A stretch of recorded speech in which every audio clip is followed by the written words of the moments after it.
Wait for Mommy! Callum, stay where you are! Come out, sweetie.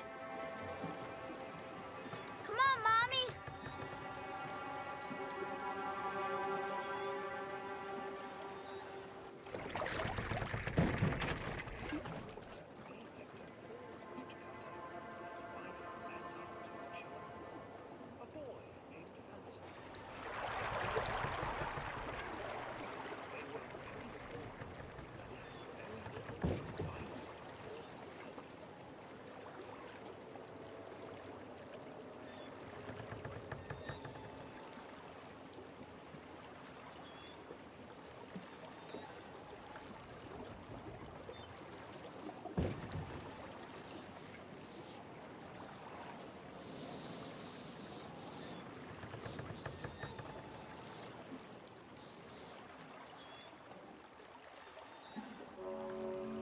Near a great forest, there lived a poor woodcutter, his wife and his 2 children, a boy named Hansel and a girl named Gretel.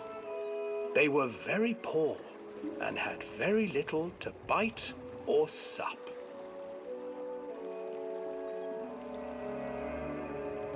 "What will become of us?"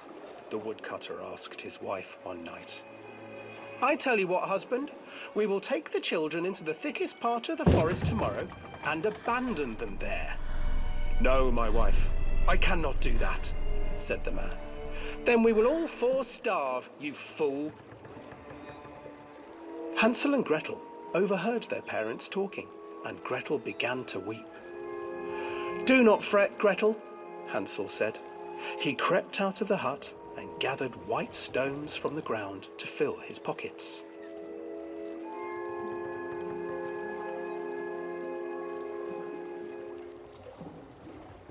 The next morning, the woodcutter leads the children into the forest. Before they leave, their mother gives them a slice of bread and warns them that they will get no more food that day. Clever Hansel leaves a trail of white stones behind them as they pass into the woods. When their father leaves them, the children wait a while, then follow the trail back to their parents' house. After receiving a thorough scolding from their parents for getting lost in the woods, the children are sent to bed without any supper. Hansel tried to sneak out and collect more white stones, but found that the door was locked. "Tomorrow I will take them into the woods myself," the wife told the woodcutter. In the morning, their mother gave them a slice of bread and led them deep into the forest once again.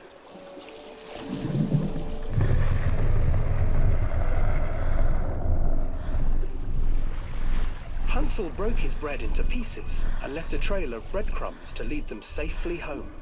But hungry-eyed birds snatched up the breadcrumbs and his trail was destroyed. Abandoned by their parents and unable to find the trail home, the children wandered in the forest for 3 days.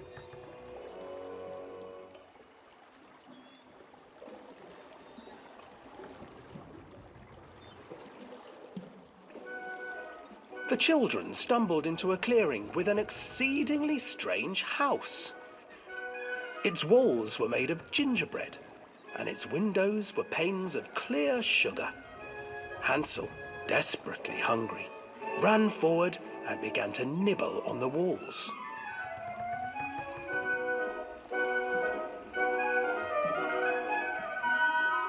"Nibble, nibble, little mouse. Who is nibbling at my house?" An old woman emerged from the house, sniffing the air and peering around with cloudy eyes. "Oh, you dear children, who brought you here? Just come in and stay with me. No harm will come to you." But Hansel and Gretel stayed back, for the old woman reminded them of their cruel mother. "Come, children, don't be afraid," I have something for you. The old woman offered them 2 enormous lollipops. The children took them and began to eat. You see, nothing to fear here. Come inside, the old woman urged, and the children, still licking their sweets, followed.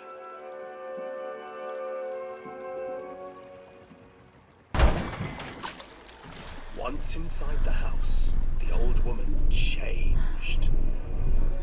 She stuffed Hansel into a cage and put Gretel to work, sweeping and cleaning her hut. Your brother will make a good mouthful, the old witch told Gretel. Once he is fattened up, I shall feast upon him.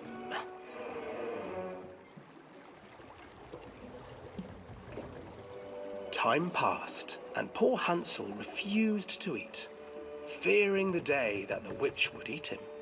The witch, for her part, grew impatient. Today I will cook and eat your brother, Gretel. Climb inside and light the oven. But Gretel pretended not to understand.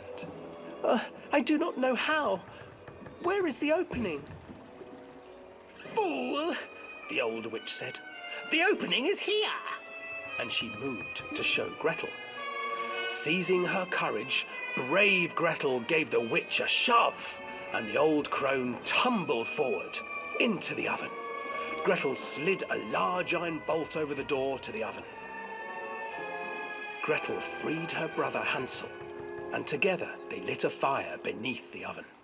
And though she screamed and begged, the children sat by the oven until her screams had stilled, and the witch was cooked. And then, because even children can't survive on sweets, they divided up the body of the old witch and ate her.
Callum, where are you?